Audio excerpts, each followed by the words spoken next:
Voilà, donc c'est parti les gars, j'espère qu'on va pouvoir débriefer tranquillement parce qu'on en a pris quand même 58 minutes à tout faire, ça a vraiment pris longtemps alors qu'habituellement on prend pas autant de temps pour détailler un chapitre. Donc là, pour résumer, pour analyser le chapitre sur l'ensemble, on débute déjà par un flashback qui regroupe Vegapunk et Clover.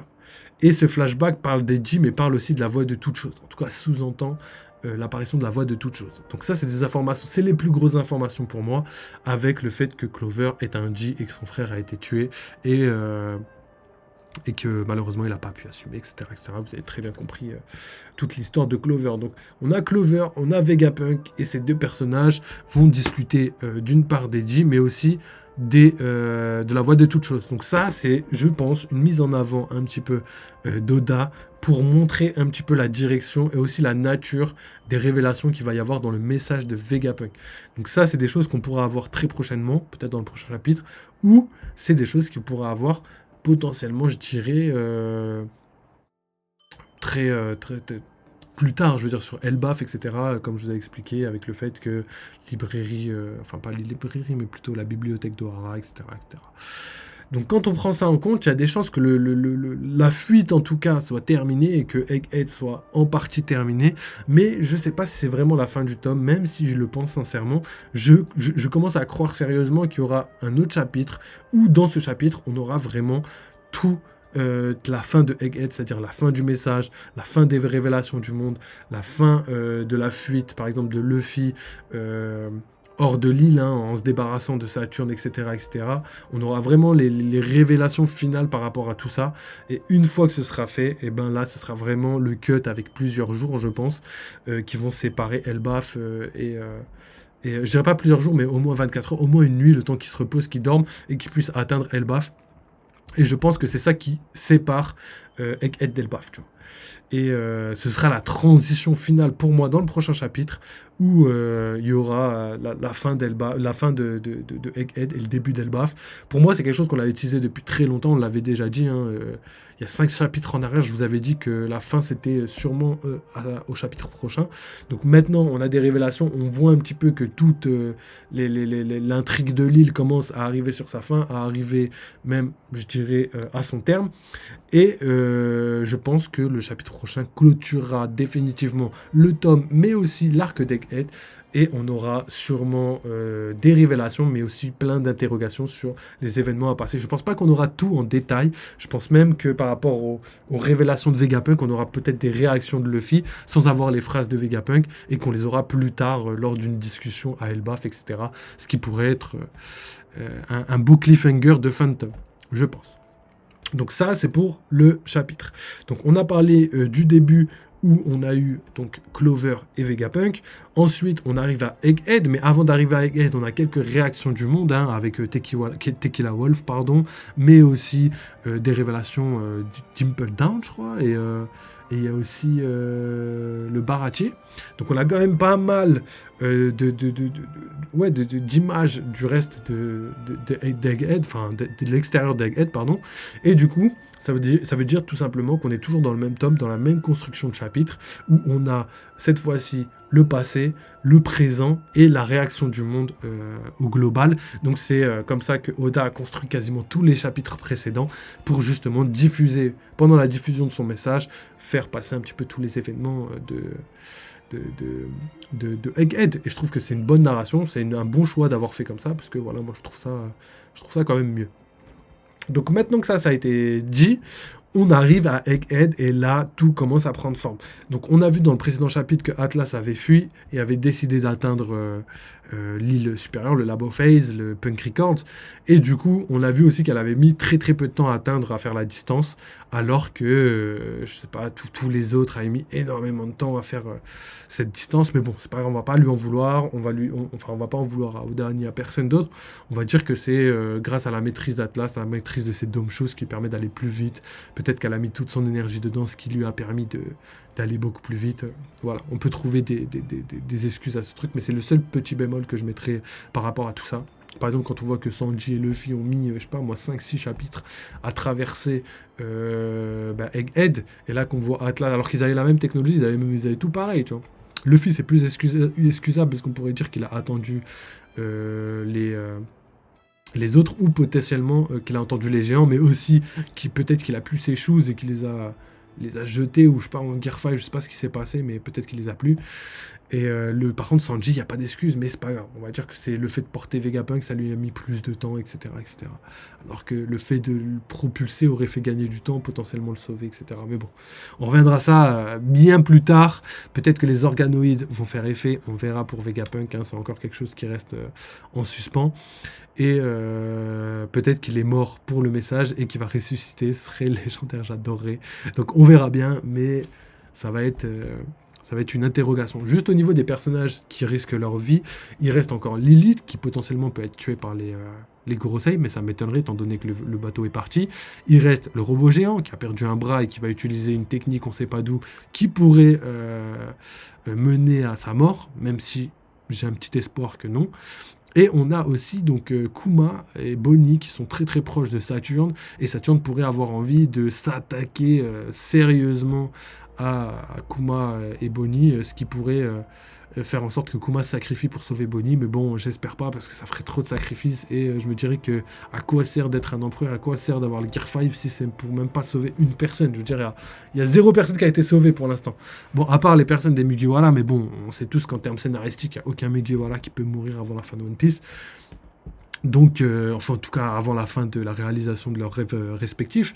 Donc, à part leur mission à tous, c'était de sauver les Vegapunk, de leur permettre de fuir, et là on a vu quoi? Que personne ne fuit.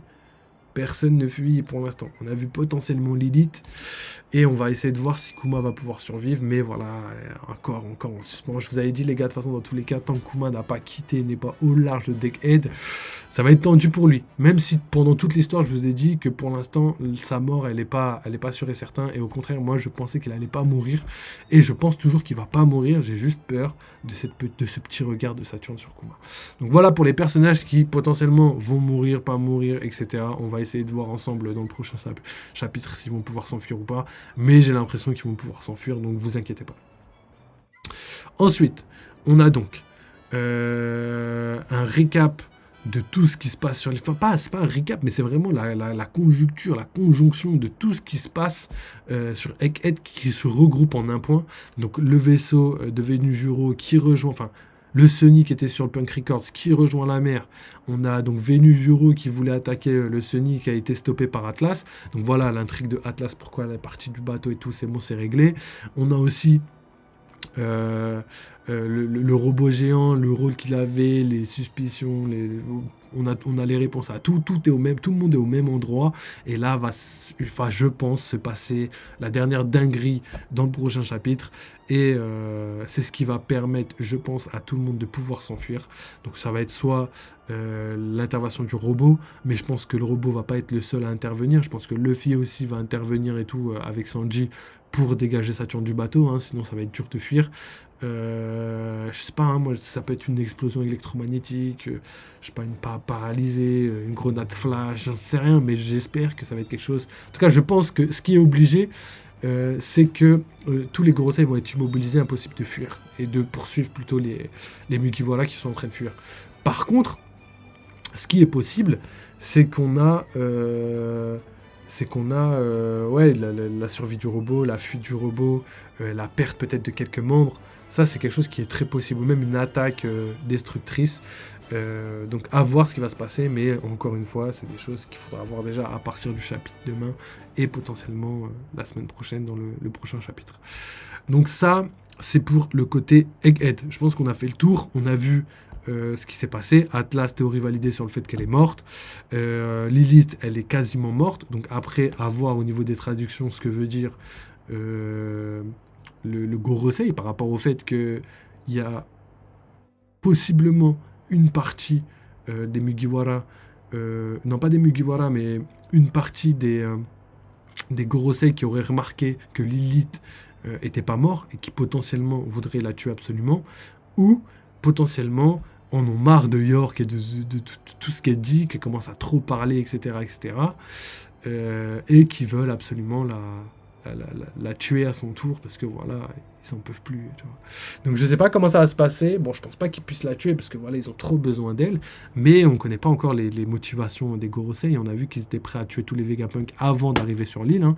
Au tout début, hein, avant qu'ils fassent un pacte avec York, leur but c'était de tuer tous les Vegapunk, hein. Donc d'un côté ils sont pas prêts, mais d'un côté ils sont bien prêts aussi. Donc à voir avec ça.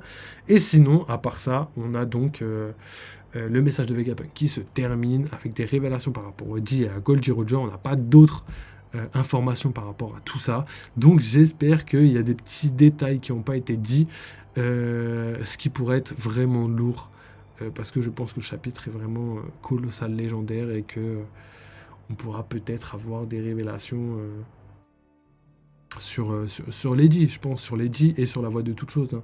D'ailleurs, la deuxième fois qu'on entend parler de la voix de toute chose, c'est quand Luffy dit ouais, vous inquiétez pas, il a dit qu'il allait gérer ça, et au final, pas de réponse.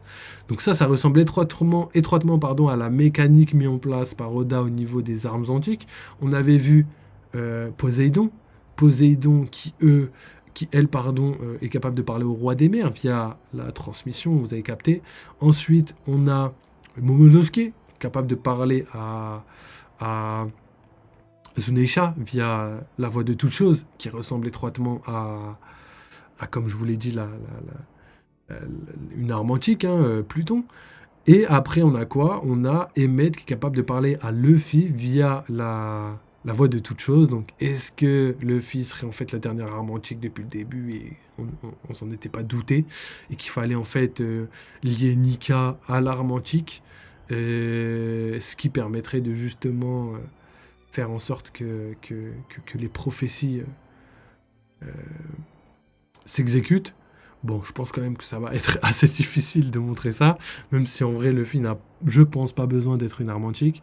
L'arme antique serait peut-être le robot géant est capable de parler via la voix de toute chose, donc à voir. C'est peut-être une mécanique mise en place par Oda, mais pour l'instant on n'en sait rien, les gars. On va essayer de voir ça très prochainement, même si il y a des chances qu'il y ait des interrogations par rapport à tout ça. Je pense pas personnellement, étant donné le fait que il est, je dirais pas faible, mais pour une arme antique, je le trouve plus faible, par exemple, que Poséidon. Tu vois. Si on voit Poséidon, la capacité sur le monde qu'elle est capable de faire, comparé au robot. Après, le robot, on l'a pas vu, on sait pas ce qu'il va faire dans le prochain chapitre. Donc, à voir. À voir, mais bon, je doute quand même que ce soit l'arme antique. Mais gardez en tête que le fait que la mécanique mise en place par rapport à la voix de toute chose et tout, c'est quand même bizarre. C'est quand même bizarre. Donc, gardez tout ça bien en tête. Donc voilà, je pense qu'on a fait le tour de toutes les informations. Après, il y a toutes les petites informations, hein, Robin qui pleure, enfin, qui se met la main devant les yeux en parlant du message, hein. D'ailleurs, le message confirmé que les Mugiwara, que en tout cas certains Mugiwara sont bel et bien conscients de ce qui se passe et entendent bel et bien le message de Vegapunk. Donc c'est pas quelque chose qui passe à côté d'eux sans qu'ils aient zéro en faisant en sorte qu'ils aient zéro information. Au contraire, on a toutes les réponses par rapport à ça. Donc voilà, je pense que j'ai fait le tour. Au niveau des théories, qu'est-ce que je pourrais ajouter? Je pense que je vous ai tout dit, hein. Pour moi, la théorie du prochain chapitre, il va se passer une dinguerie par rapport à Emmet, mais je sais pas ce qu'il pourrait. Pour moi, potentiellement, il va se sacrifier. Par contre, se faire exploser et tout, vu qu'Atlas a fait la même chose, 2 fois la même chose, je pense pas. Par contre, je sais pas, faire un truc, je sais pas, de l'antigravité, et du coup il te fait tout flotter autour de l'île, quelque chose comme ça pourrait arriver, tu vois. Là j'ai vraiment dit au hasard, mais je veux dire que la manière dont ils vont pouvoir s'enfuir va pas être la même, tu vois. Il pourra, je sais pas moi, ralentir les gens comme le Ramolobi, mais mais à l'échelle de l'île, tu vois, sans ralentir ses alliés.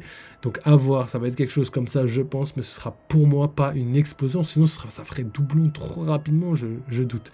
Je pense qu'il va pouvoir faire une attaque spéciale et potentiellement fuir avec les Mugiwara à ce moment-là. À voir, je sais pas, parce que en fait, le délire, c'est que quand on prend l'analyse en compte, on voit que Joy Boy a demandé à Emmet de faire ce que Joy Boy a dit. Cependant, je doute que Joy Boy demande à Emmet de sacrifier. En mode, un jour, il va falloir que tu te sacrifies et tout, c'est inéluctable, faut que tu le fasses, tu vois. Je le vois mal dire ça, Joy Boy. Donc, je pense que c'est pas ça. Je pense que c'est quelque chose d'autre. Donc, je pense qu'il y a énormément de chances qu'ils survivent, mais que ça va être compliqué pour lui de survivre. Donc, à voir. En tout cas, je pense que le message va pouvoir continuer tranquillement, étant donné que la coupure du message a déjà été faite. Moi qui pensais que la coupure se ferait à la fin, Oda encore a trouvé une bonne astuce, c'est de la couper au milieu, de faire des interférences. Et je trouve ça très très bien. Oda, même quand quand tu prédis quelque chose, il arrive quand même à faire quelque chose d'imprédictible, imprévisible. Donc voilà, je pense qu'on a fait le tour. On a parlé des Vegapunk, on a parlé des morts, on a parlé des personnes qui pourraient encore se sacrifier.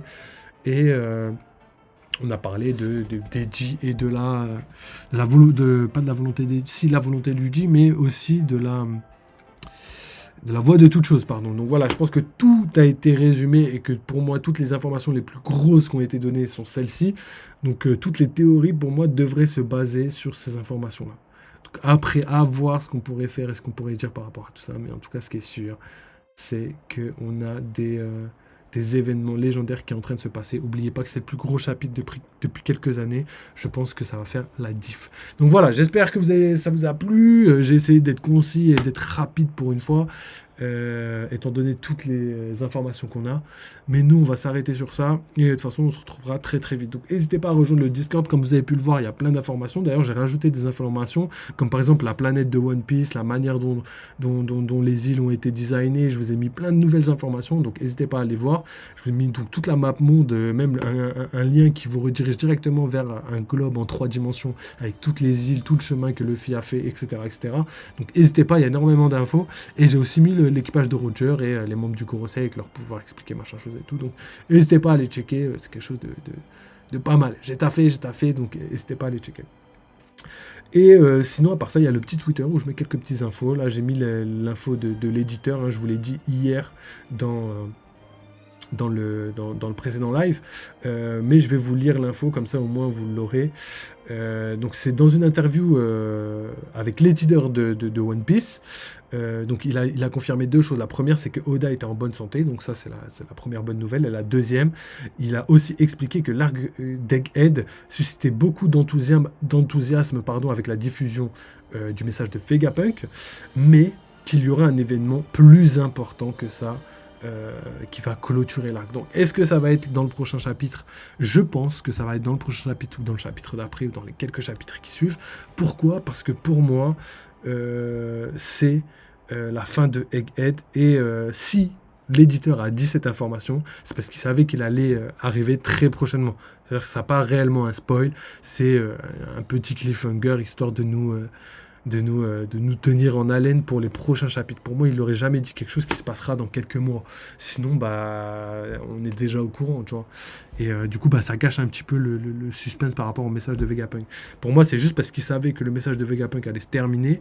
Il a voulu redonner un petit peu de cliffhanger, le côté cliffhanger, le côté tenir en haleine les spectateurs, et c'est pour moi ce qu'il a réussi à faire, parce que dans le prochain chapitre, je pense qu'il va se passer une dinguerie totale, et ça va être Emmett qui va être au cœur, je pense, de cette dinguerie, et on aura un fin de tome, un fin de chapitre, un fin d'arc, tu vois, c'est une fin d'arc, une fin de chapitre, et une fin de tome qui va être vraiment magnifique, je l'espère. En tout cas, j'y crois sérieusement. J'y crois réellement.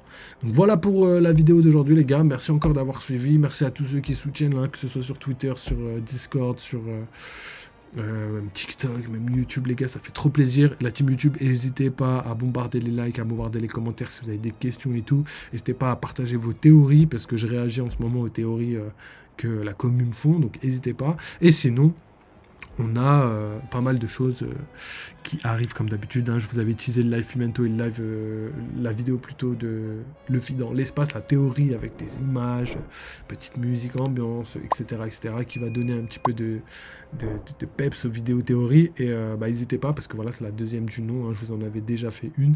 Et elle avait plutôt bien marché, vous avez bien kiffé en tout cas. Donc n'hésitez pas à aller checker, parce que voilà, ça va arriver très prochainement. Restez à l'affût, je vous préviendrai dans tous les cas. Mais voilà, en tout cas, c'est terminé pour ce live d'aujourd'hui. Et on se recapte très très vite, les gars, hein, comme d'habitude, hein. Donc n'oubliez pas, vive le jeu vidéo, vive One Piece, et à très très bientôt. Allez, ciao les mecs.